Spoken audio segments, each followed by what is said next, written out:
Okay, we are at the Hyatt Centric, Olas Boulevard in Fort Lauderdale. So we're going into our room. So, look, plenty of storage space. Oh, we got more storage space down here.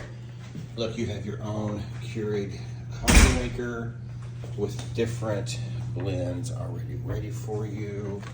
And then you've got your mini fridge. Oh, got the bathroom. A good sized bathroom.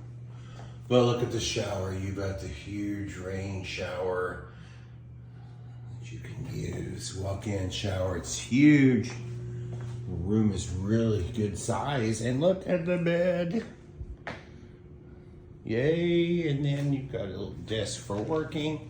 And your complimentary waters for the elite members. I know another little chair and work table.